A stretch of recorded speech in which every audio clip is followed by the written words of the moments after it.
At this point, you have this, you have the fourth one here, and you make a display with the 3. Set this in front or in back, it doesn't matter. When you pick this up, you load the 2 and you hold it this way. This one is 1, 2, and the third one goes into the pocket. You emphasize this hand. How many does that leave here? A little bit of misdirection. Say 2. Then you go for the 1, still maintaining the fourth one. Say no, I have 3. Again, I'll do it one more time. 1, 2. Third one goes into the pocket. This time, say if I placed 1 into my hand, how many does that leave here? So I say 2. Say no, leaves 3. Do it one more time. There's 1, there's 2, and the third one goes into the pocket. How many then does that leave in my hand? How many? 2. None. You do this, you go. Yeah, that is the case. That's it. That's the routine I do. I mean, I do many, but that's the one I always come back to. It's simple, direct, and people can follow it, and they know where you're at, you know where they're at. Right. That's really nice. Good. Okay? Great. Love it. Love it. Well, is there anything else you can think of? Okay? Right. It's okay now. Frank Garcia on wild card. 2 versions. To press this one, too? Oh, it's running. It's all right. Okay, Frank. Pull the mic down. It extends. Oops. There you go. That's it. Tighten in the back. That's it. Maybe it's better if I stand up for this. All right, And I'll fine. leave the thing here. You know, I feel more comfortable. I have here 9 cards, 8 of which are identical, 1 of which is an indifferent card, and I refer to that as a wild card. What do you see here, Bob? Ace of spades. Ace of spades. Now, the ace of spades, I'll place 1 face down, 1 face up. What do you see here? Ace of spades. 1 goes face, 1 goes, nuts. 1 goes face down, 1 face up. What do you see here? Ace of spades. Okay. 1 face down, 1 face up. And here? Ace of spades. 1 face down and 1 face up. This is the card that I was talking to you about, the wild card. If I were to take the joker and place it on to the ace of spades and do this, what happens? It changes into a joker. Do this again. I have to work faster because the print is drying, so if you believe anything is possible. That's the second one. Third one, by way of variation, I'll do this way. There are 2 jokers here. And last but not least, have to work much faster now. We have another one. Both faces and backs. People often ask me to say, how do I do this? I say extremely well, but I call your attention to the fact that the cards have backs here and here and here. This one I'll turn over. This one has a face and a back. That has a face and a back. I'll do this again for you. Try and contain yourself, Bob. There's a back here, face, face, back, face, back. One more time. There's a back here, turn the card over. There's a face here, a back, face, and a back. And last but not least, back here, turn it over. There's a face and a back, face and a back. That's great. Yeah, that really is, that is a great one. But you know what's nice about this, because assumedly they see the faces and the backs. Yes, Yeah. yes. No, yeah, It's, right. assume you do. Right. Now, how do you lay it out? All right, here. This is the layout. You know the general thing. You have 5 straight jokers, and then you have the 4 aces with jokers on the back, the double faces. So at the onset of the trick, what you do, you place and you intersperse the aces every other card. So you have a gaffer, straight joker, gaffer, straight, gaffer, and 2 regular. That's your starting position. And it's the glide. And it's the glide. Now, do you want me to show you on that, or? Sure, go ahead and show it on the All right. tape. So what I'm going to do, Yeah, that's good. you call attention to the fact, you first say that you have 9 cards, 8 of which are identical, 1 of which is an oddball card, whatever the combination is that you use.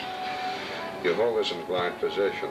Now, in turning this over, what happens, let's assume that I turn my hand over. By applying pressure with a pinky, you pull back. And that's covered by doing this. Right. You see? In other words, don't turn over and then do the glide, Right. so you get that. It's done in the turnover, so that you have that. Now don't grapple with the card. The best way to do this is to pull this out, because that's the way you would pull out a card. Mm-hmm. And you set it down. Now you have this condition. Yes. So to offset that, you place the index finger here, and as you turn around, you push it in. And peel this back. Assumedly, they've seen two aces. Mm-hmm. As a spectator, what is this? Ace of spades, obviously. Again, you repeat. These cards are sticky. Mm-hmm. And you do so. Straighten out the card. And you repeat this 4 times. Like so. We refer to that as a catalyst card. These are the gaffers. And the face-down cards are already jokers, so the rest is acting ability on your part. Give that little snap. Now, in turning this over, it's a modified Mexican switch, but it's not, really. And there's a discrepancy. You anchor the ace, the double face with the middle finger, scoop up, turn it over very much like you would a page in a book, and then pull out towards you. We're Okay. disclosing the gaffer, which you've already disclosed. But there's a discrepancy there. Mm-hmm. Well, when you play it back, you'll see what I'm talking about. Now you just repeat this again, and you can make the card vanish whichever way you fancy. You do that as you switch again. Do so. Show the faces and the backs as you switch again. And the last time, to switch again. Now the beautiful part is, the face-up cards are the gaffers. These are the straight ones. You scoop this up. You say, look, there's a back here. There's a back on this side. You hold this in dealing position. If you apply pressure with your thumb, what happens, and you push, you're pushing off 2 cards. Right? Now you pick up, holding them square, you turn them over. When I throw this card down, I'm throwing down the gaffer. Referring to the second one, it has a face and it has a back. Of course, this one has a face and a back. You do it again. See, there are backs here, backs here. Push off, turn over. I get rid of the evidence. Face, back, face, back. They just repeat. Call attention to the backs, apply pressure, getting rid of the evidence, face, back, face, back.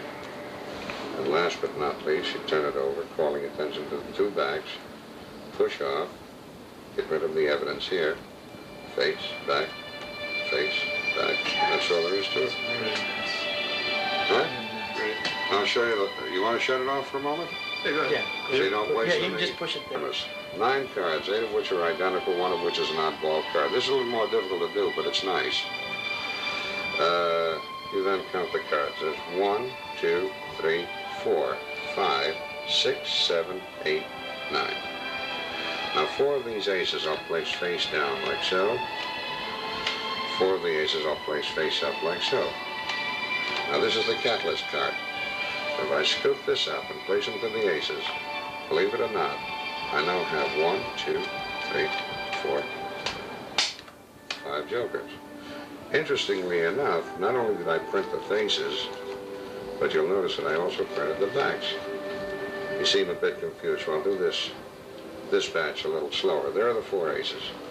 I'll turn them over and lay them out here. Remember, these are the ones that I've just printed, so that if I take one of the aces, do so, there's a joker. There's another one. There's another one. I led you down the garden path, and there's another one. That's it. Now go ahead. All right? Now, same set of cards. You have your, let me see, your 5 straight jokers, and you take the aces A little bit more in the center. and place them on top.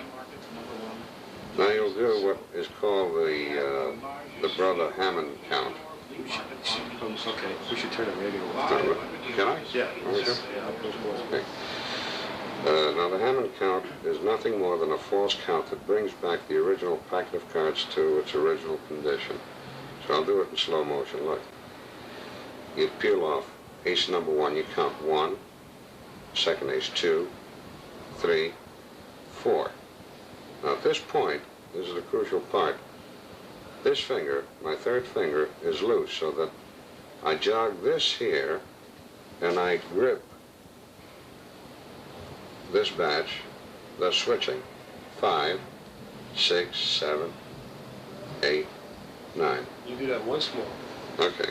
Shall I do it explaining it or? Yeah, I'm going to get close on it. That's Okay, so here, you hold it with the thumb and the middle finger. You slide off 1, counting it as 1, 2, 3, oh, wait a minute. Cards attacking with the lights. 1, 2, 3, 4. Jog, pick up on the ace packet, leaving the other one. Counting this as 5, 6, 7, 8, 9. Now, you turn this over, you say, I'm going to lay 4 of the aces face down. They've seen the backs, but they don't realize that these are the gaffers. So you turn this over and you say, and 4 of them I'll lay face up. Can I take care of that? Sure. Now at this point, since these are already jokers, you can change them individually, or you can just do as I do, like so. Scoop up, make a pass over it.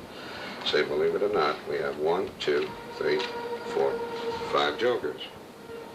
All well and good. Now you pick them up and say, interestingly enough, not only did I print the faces, but also the backs. Now for the move, which is beautiful. You pick up the gaffed cards. Of course, you don't show them this way, just for the camera. As I show this, I push and apply pressure with my left thumb, pushing off a block of 4. Now in squaring this up, you square the whole lot up and you turn over 8 cards. You lay out, assumedly, what you've just shown. These are the gaffers now. You just drop them out on the table. This last one is straight. So you say, these are the ones that I just printed. So one at a time you do this. There's a joker. There's another one. There's another one. And there's the last one. Isn't that pretty? Yeah. All right. This is the stretching queen? Yeah, this is the stretching queen.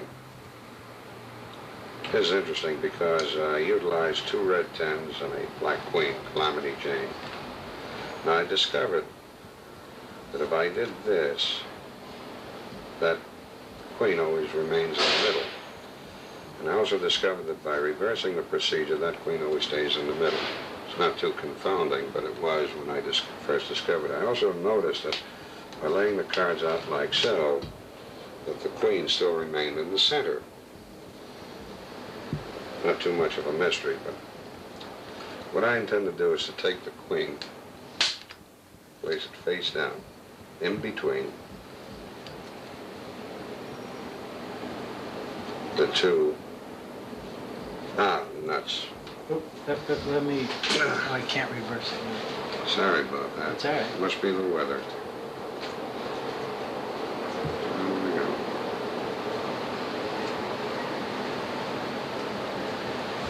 Okay, see, this is even coming apart. Mm-hmm. All right, let me take it from the top. Okay. Little mystery with 3 cards. A queen and 2 red 10s. Count them this way, the queen remains in the center. Count them this way, the queen still remains in the center. We'll take the queen and place it face down. Now if I turn that packet over, how should the queen be? Face up. Face up. Very good. Sandwiched in between the 2 10s. This is where the magic comes in. If I do this, look, it gives me the ability to stretch the queen. Of course, that's the easy part. The hard part is to get it back to its original size. Now the kicker here is, remember, I only use 3 cards. There's the Queen of Spades. There's the 10, and I can't show you this card because if I did, you would know how the whole trick is done. Okay. Terrific. Huh? All right, the gaff here is on the back side of the 10, you have half a queen. At the beginning of the trick, you place the real queen in the center and the fake with the queen facing you on top of the queen. So you start by reversing the count, showing the queen in the center, so the gaffer is here. Start by reversing the count. Again, the queen is still in the middle and the gaffer is here. Now you say you're going to play an interesting number. You're going to place the queen face down in between the 2 face-up 10s. Slowly turn over the parcel of cards. Say, how should the queen be? And if someone says face down, you say, no, look. It's face down now. And if I turn the parcel of cards over, how should it be? They say face up. Now you stretch this. This is beautiful. Say, remember that's sandwiched in between the 2 10s. Now at which point, you align the top card with the queen. Push it forward about ½ inch.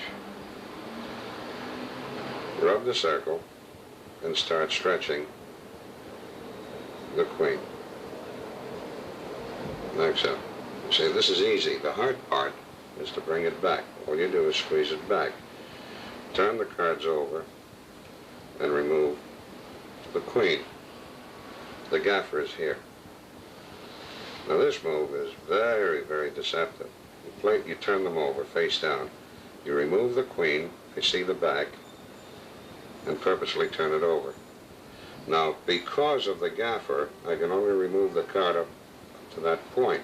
So that's precisely what you do. You remove this one, and now you snap the card face up. Is it right? Yeah. Okay. Little trick done with a packet of cards. I'm going to have you, Bob. As I riffle the cards in this fashion, you tell me when to stop. Stop. Right here. By virtue of the fact that you stopped me at the 3, which has nothing to do with the trick, I'm going to remove the first face-down card I come to, which I'm going to place here. I don't want you to look at it just yet. Repeat performance. Tell me when to stop, Bob. Stop. Right here? Yes. Okay. By virtue of the fact that you stopped me at the jack, has nothing to do with the trick, I'm going to remove 3 cards, which I'm going to place directly behind the first card. I think you'll agree with me, random selection too, huh? Mm-hmm. Now, wouldn't it prove interesting if these 3 cards match that one? Mm-hmm. Yes or no? Yes, it would. Yeah, let's check them out. There's a king. It's not bad. There's another king. That's not bad. And this is the 3rd king. We're very close to a miracle. If I've shown you the king of hearts, king of clubs, king of diamonds, then that card should be the king of spades. Yeah, I'll deal with the kings out first. Turn that over. That's an ace. It looks like a mistake. Actually, it was premeditated. If I take that ace and rub the back, I change it into a king. Okay? So that now, this king should match those kings. But this is where the magic comes in. I do this. Look what happens. There's an ace, 2nd ace, 3rd ace. And the true test is to change that. That is nice. Isn't that pretty? Great. Yeah, that's pretty. It's like a comedy of errors. Yeah. Yeah.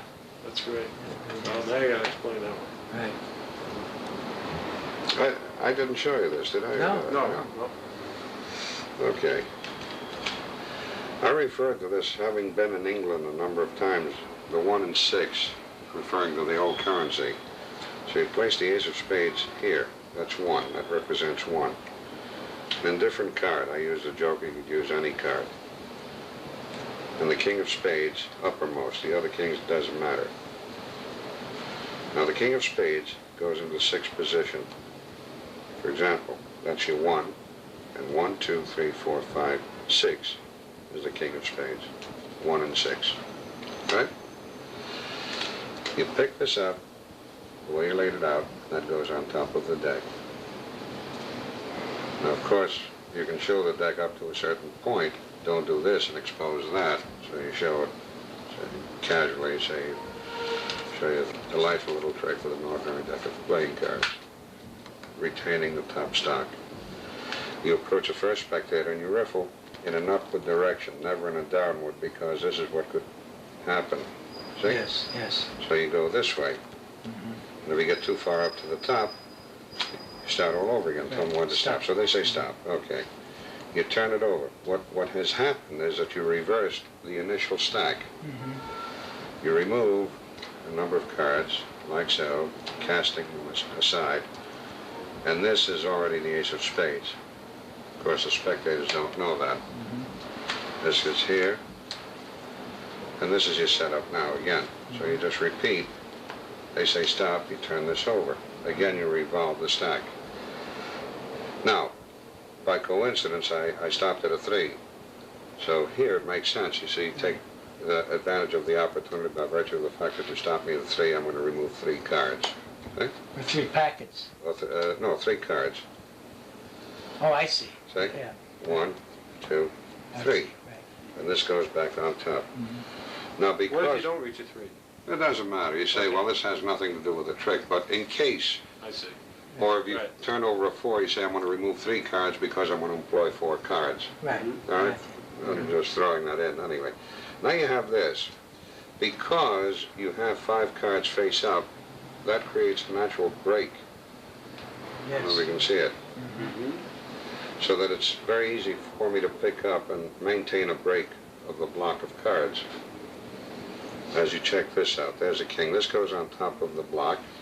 This one goes on top of the block. And this one, you show and you reiterate. I stopped at the king of diamonds, king of clubs, king of hearts. You square them up and you turn the whole block over, automatically switching them for the aces, unbeknownst to the audience. Now at this point you have this. So all you're doing, squaring up, is get a break of the 2 cards. Turn this over, prove it to be an ace. Now I originally picked this up and placed it on top. I'll show you another method which I like equally as well by doing this. Now, there are 2 cards here, but they see 1. You push down, pull back, and that affects the change. Show this not to be the ace. Now you have this. So you just pick up on the 2, turn them over, refer to the king, or the ace as the king, you say this king should then match these kings. Do this, say your magic words, and change them all into the aces. Right. This trick. This is, I call it the 6-way cut, triumph outdone, whatever you... All right. Bob, I'm going to ask you, if you will, remove a card from the deck. Look at it, remember, don't show it to me because I know the trick. Show it to the camera. Oh, okay. All right, place the card back. What I'm going to do is give the deck a few cuts, apparently not thinking what I'm doing, mix them up like so, and give the deck a cut like so. I think you'll agree with me the card is hopelessly lost in the deck. What I will do now is shuffle the cards face to face. But during the shuffle, please remember your card. Okay, so that what I do is what you see. Fair enough? Did you ever see this? Yes. Yeah, okay. You saw me do it. Yeah, now I'm going to push these in and strip them out like this. I think you'd agree with me that some of those cards would have to be face up, some face down, not an illusion. How long would it take you to unscramble this mess? Oh, going through 52 cards, as long as it takes you to redo 52 cards. Well, that's fast, but you see, as a magician, I have to work a little faster. Now, look, you realize that some of them are back to back. Faster than you can mention your name. You see it? It's done. All those cards are one way, with the exception of one. Slides here, face down. For the first time, name it. Queen of diamonds. Queen of Diamonds. Great. Yeah, he does it a lot smoother than you showed me, but you were good. You were But good. that's it. The card was selected from the very beginning, inserted into the deck, replaced, and as I did this, I held a break. Now all I have to do in order to control the selected card to the top is take off little bits, little parcels of cards. Here, that's an exposed view. I think you can get it, Anna. Yeah. Like so, until I hit the break. This would be the selected card. Okay? You want the false cut? Yeah, no, what was the other thing you did? Taking them off two at a time, or forward and backwards? Well, here. No, don't show that then. If it, I mean, I'd like to see it. I don't know here. that slide. All right, look. If I explain it to you, we'll have it on camera. Right, good. Okay. Right. Let me turn the card face up. What happens is, as I pull up, I apply pressure with my fingers and my right thumb, Right. thus peeling off the selected card. Mm-hmm. I do the same with the left, and that Oh, the left gotcha. end goes into the front, so gotcha. that you see that never Oh, leaves. that's a beauty. That never leaves the back. From the Oh, front, right. it looks like you're mixing the Right. cards. Thanks. Right. Okay. All right, now flip it over. We know it's on the top. Okay. Now do the false cut. Now here, the false cut. Here. Well, so you can Yeah, follow yes, it. Leave it face up. You approach the deck and you take a third of the deck from the bottom. Mm-hmm. Place it here, leaving the packet extending. Now, you take the packet in the right hand along with the bottom, and that goes forward. The right hand comes back, and not one card has been disrupted. And that's called the Aphis-Gaphis cut. Yeah.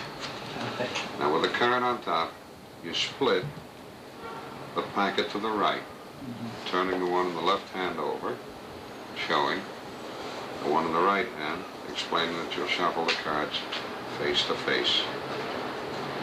V formation allows some cards from the left to fall first, and everything but the selected card which comes to rest on top.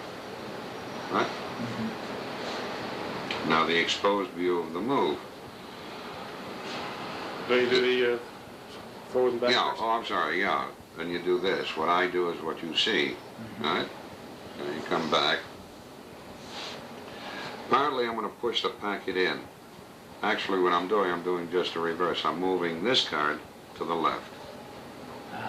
So here's an exposed view. Of course, my hand would be covering everything this way, but look. If I bear down and I push in this way. Yeah, you haven't changed anything but the top card. Okay. So now, by engulfing the deck this way, I'm hiding the protruding cards. Aerate the cards by riffling them, strip this out, and place this on top. So the end result is that you have half the deck face down, half the deck face up, and the selected card on top. At which point you draw it back and cut into any of the face-up cards. Any one. Now you cut a third, leaving a third here, coming forward, and a third back. It gives you that formation, which is very confusing to the eye. Now you backtrack the same way, but instead of placing this on top, directly on top, jog it so they see the comparison. Some face up, some face down. Here it doesn't matter. This, and this goes back on top. So you're right back to where you started from. Half the deck face down, half face up, and the selected card on top. At which point, you reiterate, and because of the natural break, you'll cut to the end or the beginning of the face-up parcel of cards. You place this down this way, and you do this, lift them up, and it's done. Ribbon spread the cards. You say all the cards are face up with the exception of one, which I believe to be the selected card. Please name it, the Queen of Diamonds. There it is. Good. Yes? So after doing a trick, this is the setup for the next trick, which I refer to as the three-pile trick. Obviously, because I'm using three piles here, just even this out a little bit. Now you have the spectator choose any two of the piles, and the reason for doing that is that I'll turn those cards face up. All right. this one, and this one. Okay. This one and that one. This one face up. Here's what I intend to do. Shuffle the cards face to face. Like so. Okay?